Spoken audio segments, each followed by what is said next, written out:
In the hierarchy of South African wine, it tends to be the winemakers who sit firmly at the top, and there's certainly no taking away from the fact that in this country we do have some of the most extraordinary winemaking talent on earth. But there are a lot of other professions in our industry that are worthy of equal claim. Now, certainly hosting a digital wine show would definitely be top of that particular echelon, but there are also people like your viticulturalists, the guys who have to sell the wine day to day, and then the people who do such a big job of taking the wine to the streets, taking the wine to people in restaurants, in hotels, in tasting rooms, and making them realize just how good it is. Those people are sommeliers. And if you want to talk about sommeliers in South Africa, well, you need to go to South Africa's champion sommelier, who does sound suspiciously French. Jean Vincent Ridon, I almost feel slightly self-conscious looking you directly in the eye because you're the equivalent of basically Sia Kolisi in South Africa at the moment, because you are our champion sommelier. And I think there are people who might hear that and go, well, that sounds rather nice. Did you win a competition or enter something on the internet? To win champion sommelier, as I well know, having watched these, you have to have an understanding of wine, a love of wine, and a sixth sense about wine that most people won't begin to understand the magnitude of. Tell us what this title means and why being champion sommelier means so much to you. Being champion sommelier was really the highlight of my career in South Africa. I started as a sommelier at my dad's restaurant, and I was 18 during university. Never work for your family, it's overworked, underpaid. But then I came in South Africa as a winemaker because sommelier was completely unknown. Nobody knew what we were doing. And when I decided to join the Sommelier Association of South Africa and try to show what the profession was, my goal said, okay, I need to make a statement. I need to put the bar high to show that we can go internationally recognized as sommelier in South Africa. So for me, achieving the best sommelier of South Africa title last year for 2 years, I'm lucky I can, like the World Cup, you're world champion for a while. and I've been running after that title for a while. I've been not always lucky. I had to swallow my pride. I had to work harder, but I made it. And now it's my duty to inspire the next generation. The moment people hear the accent, hear the name, think, oh, hang on, French sommelier, why on earth are you not in France? We are very happy that you are here. I think it's safe to say that you're probably the single greatest French export since Thierry Henry went to London to play for Arsenal. What has you in South Africa and what keeps you in South Africa? South Africa is a great country of wine, and I come from another great country of wine. But there was so much to be done when I arrived in the country. It was an industry that was trying to find back its roots. I came to the country because of wines like that. We are lucky now to drink wines from the 70s and to show that great wines were made in South Africa. But somehow, after the lift of the sanction, everybody was trying to find each other and trying to reorganize our industry. That was a unique opportunity for a Frenchman to bring a different angle of vision, a different view, and maybe some different tricks and different skills to make South Africa great again. Don't quote me on that. You've been a big part in doing that, and I think just as we have learned from you, so I think it has also worked the other way around, because I know how much the South African wine industry has become a big part of who you are and your understanding of what we're able to deliver, and the people who deliver our wine is now something you're really passionate about.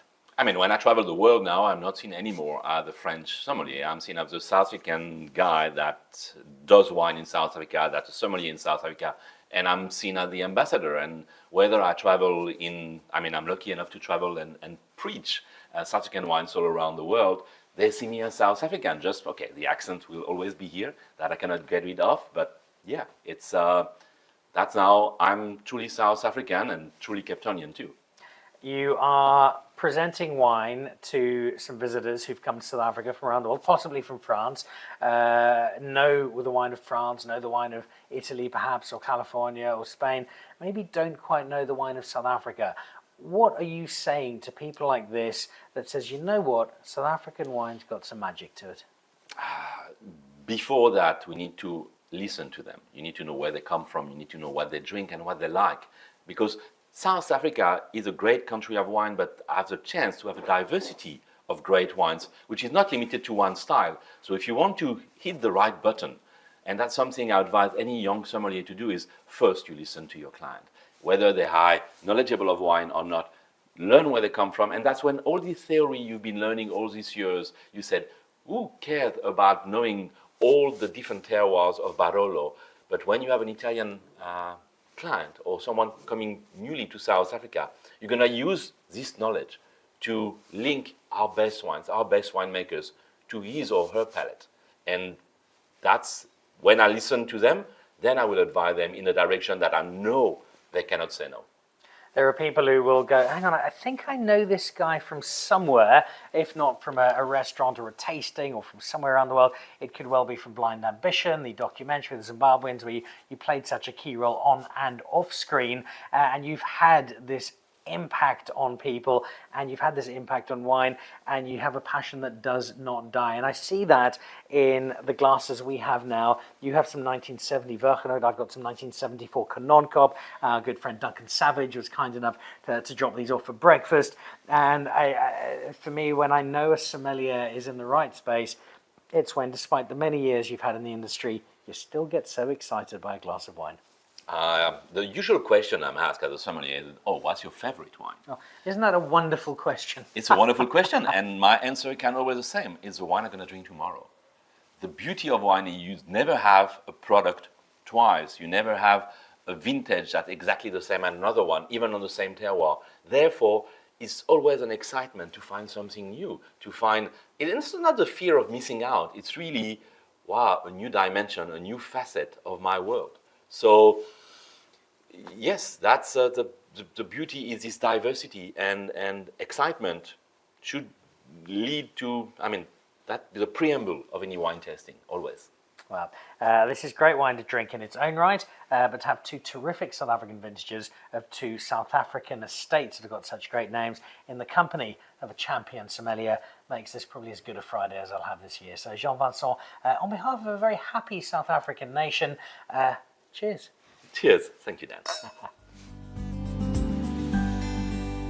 So much exciting young sommelier talent in South Africa at the moment. It is such an important element of any restaurant, any hotel. You have to have a sommelier on board. Jean Vincent will reinforce that violently if necessary, because you are one of the great sommeliers, which puts you, Jean Vincent, in a position to be able to spot young sommelier talent. We have so much of it in South Africa.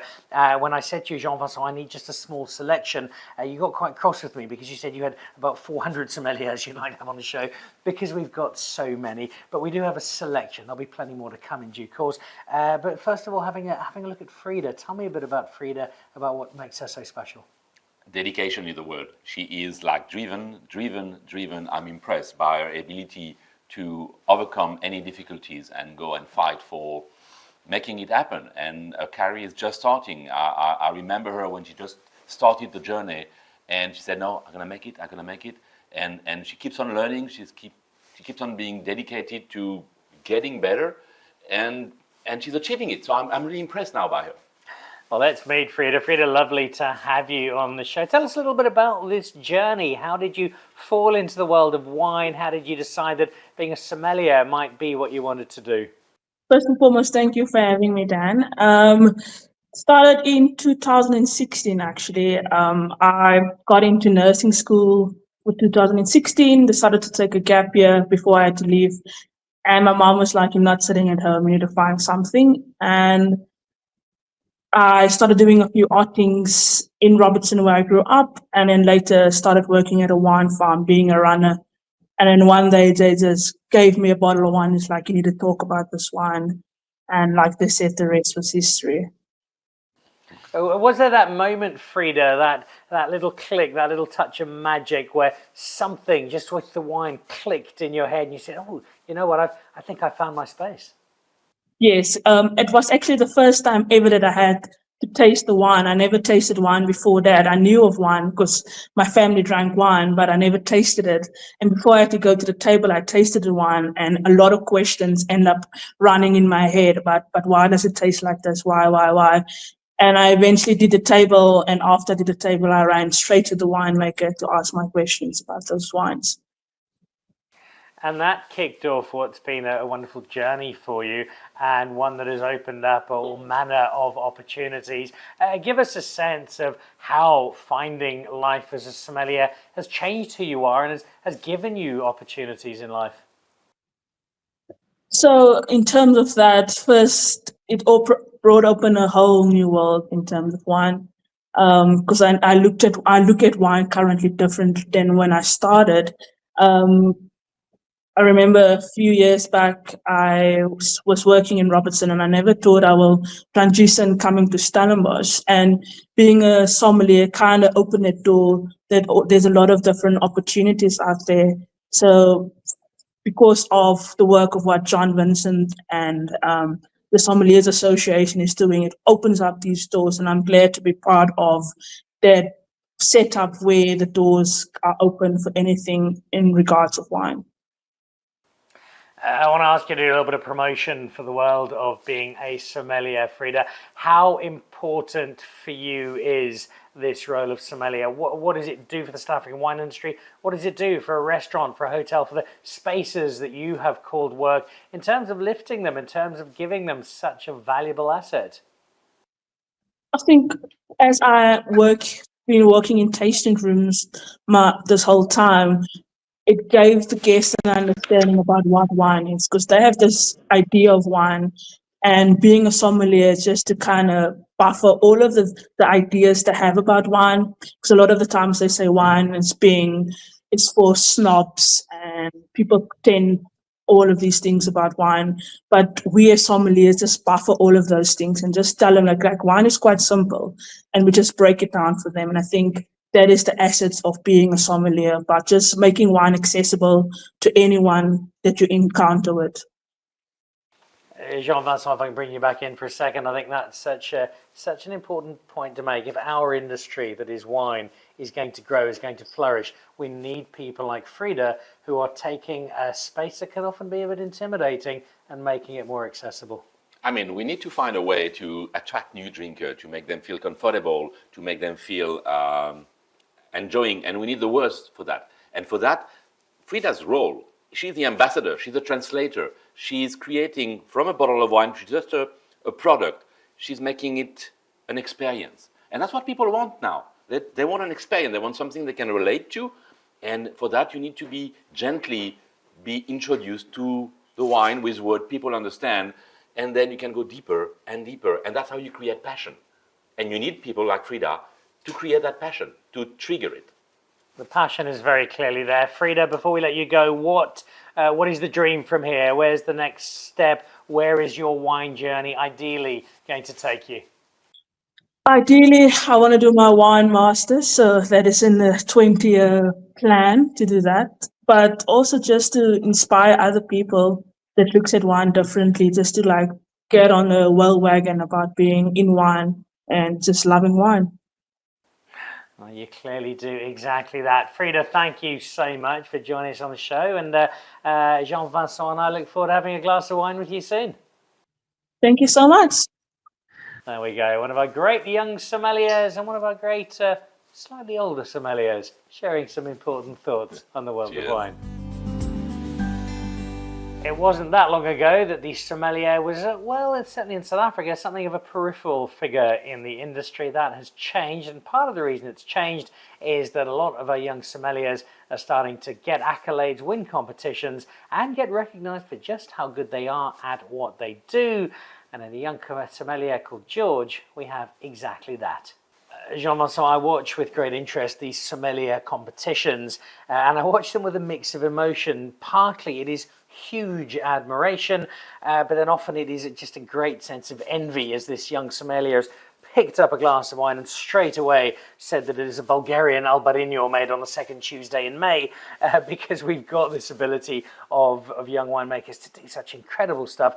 And in the case of George, we really do have one of the best. I mean, he's the best of his generation. Now it's proven, it's stated. He won the title of Best Young Sommelier of South Africa, but it's far from being the end for him. Now he wants a title, and he wants more than that to become the best sommelier of South Africa. He's extremely talented. He's extremely hardworking. he's got a knowledge of, a theoretical knowledge, which is beyond most of us, and he keeps on learning. And all that is not just to win, is to be able to interact with whoever comes his way and feel that is the right place, whether he's talking to top winemakers from the Mosel or to a client that's drinking wine for the first time. And that's his ability, you know how to adapt. And George is a good example of that, yes. George, I'm feeling a little bit intimidated having you on the show with this accolade. In fact, even addressing you by your first name seems slightly inappropriate. Talk us through winning this competition, what it means to you, not just as a young sommelier, but just as George the person. Thank you very much for having me on the show. It's an honor to be here with yourself and Jean Vincent, a legend himself. But yeah, Dan, I must say, I'm still slightly lost for words in winning this competition. It's meant a lot for me as a person. It's done tremendous for my career moving forward. But not just that, it's given me the opportunity to interact with so many other people that have, seen me in a news article and actually chatted to them about wine and tried, to get it more inclusive rather than exclusive. So just trying to get more and more people to join our industry. I find there is almost a savant feel, George, to our great sommelier. Jean Vincent is another great example. People who have this supernatural ability to engage with and to understand and to get a feel for the essence and the soul of wine. When did you discover this, that Harry Potter wasn't just a muggle, that you had this ability to do something magical with wine? Dan, I actually got into the industry about 4.5 to about 5 years ago. I'd moved down from up north, from Limpopo, and in moving down here, I hadn't really been fortunate to come across wine in my time, and just moving down here and being exposed to it, I think I can resonate with a lot of people that aren't big into wine. They love their wine, but don't necessarily know a ton, because it can be a bit intimidating. And I think from me coming from a background that hasn't had that, I've been able to sympathize or almost articulate things for them to understand, and it's really just become an obsession. I think I'm very fortunate to have great teachers like Jean Vincent, Spencer, the WSET organizations that I must admit probably taught me to taste and learn more than a natural ability. I've spent a reasonable amount of time over the years in places like Polokwane. I don't remember the wine bars of Limpopo being particularly memorable. But what's the response, the understanding to what you do, what you've been amongst friends and family back up north? It's actually been quite something to see. Because you're right. The wine scene up north isn't something amazing, but hopefully with people like ourselves, we can change that slowly but surely. The response from friends and family is, I must say I'm very, very fortunate to have extremely supportive, both friends and family, and most of them aren't big wine drinkers themselves, but winning something like this and doing something that I do, and the way we can really portray what wine is to others, I've got a lot more people climbing into a bottle of wine lately. And that, Jean Vincent, is so important. To think that now there are people sitting up in Limpopo who, at the risk of stereotyping, might have been a little more brandy and coke than they were first growth Bordeaux, who are now, thanks to people like George, starting to understand, starting to want to venture forth and have a crack at a glass of wine. Yeah, you need guidance, and George is one of these beacon of light, especially in places where wine is not naturally with spread. So it's a mission. Sometimes you feel like you're going against the wind, but eventually every little step, and that's when you need to be knowing enough not to show too much, but to adapt to the level and make wine be what it's supposed to be, a social link, an enjoyment, an entertainment. Nobody cares about the pH, malolactic, or the age of the winemaker, of this Albarino from Bulgaria we were talking about, which I remember very clearly. But yeah, no, it's it's a mission, and it's a long-term mission. The wine is cultural, and sometimes people feel that, oh, but no, wine is not really meant for Africa, and people forget that wines were made in Africa thousands of years before it was made in France. That's something that we need to own that. We need to make sure that it's not only a small part of our community that's into wine, but wines is a lifestyle that we all can share and enjoy. And that's very important. And Limpopo is a good example. There's a lot to be done there, and George is making his share. Thanks, George. George, as a champion sommelier, I will ask you in closing, there are a lot of people with an interest in wine.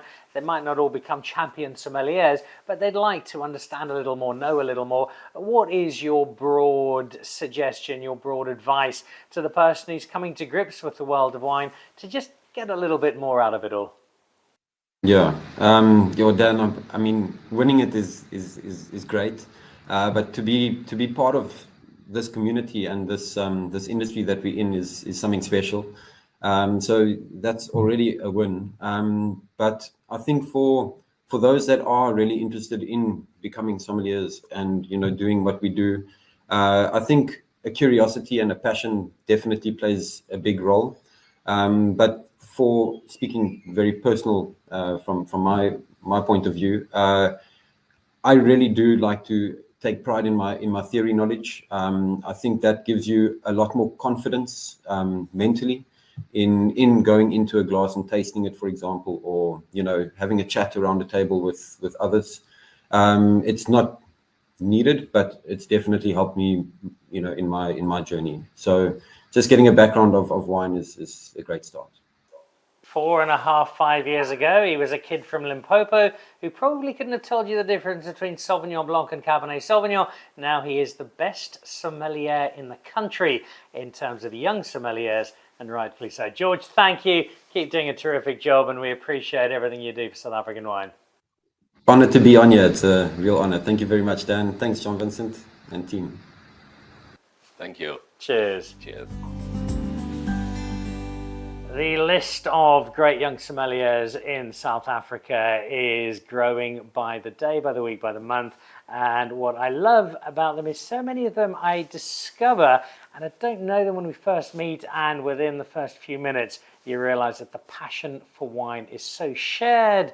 And here's another young sommelier who offers exactly that.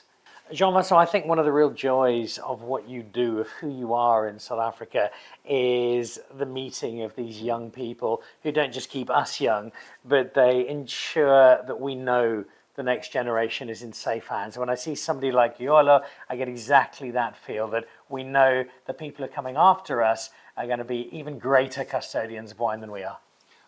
That's, we have to accept that. And sometimes as an older sommelier, I feel like, oh, they really want to kick me out, and it's okay. We are trying, we just haven't succeeded. You're too good for that. They haven't succeeded yet, but she's on the right path. I mean, it's a question of passion. Once again, passion is the key. We're not just wine geeks. We're much more than that. We have to be a wine geek to start, but only then you can start to interact and create a narrative around that and start to share and outreach.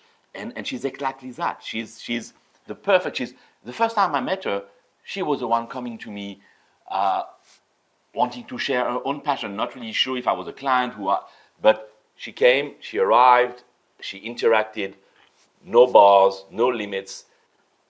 She's a communicative person, and that's what sommeliers are supposed to be.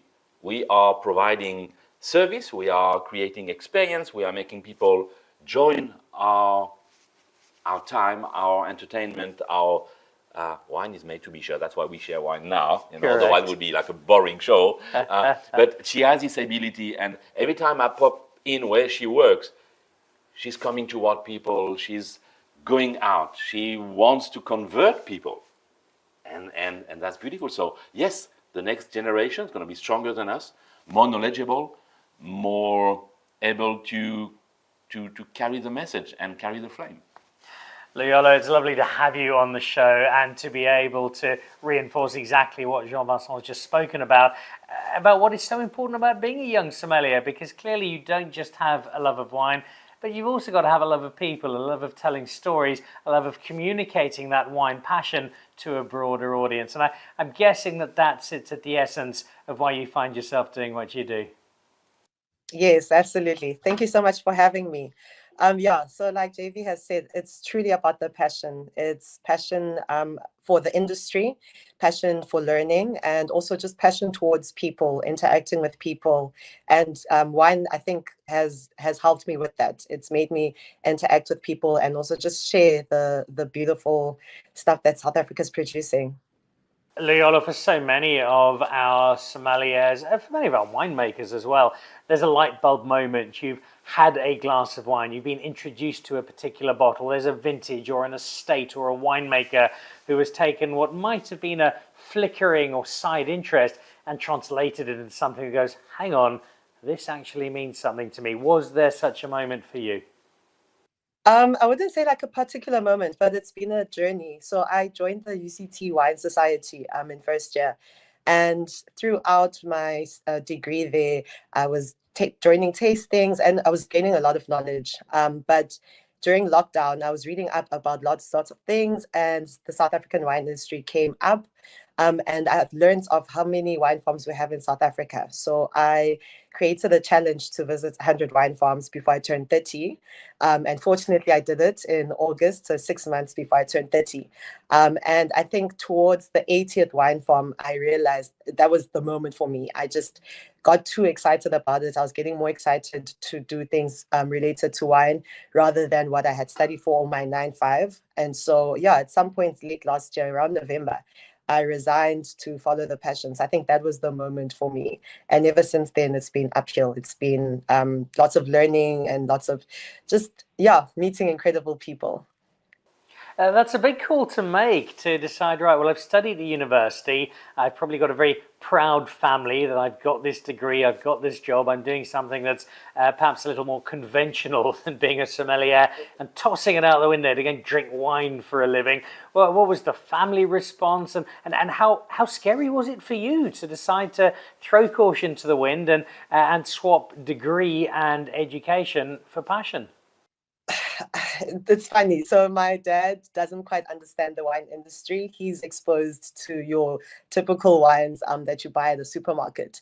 So he said to me, I don't have a child. I don't raise a child that will work at a bar.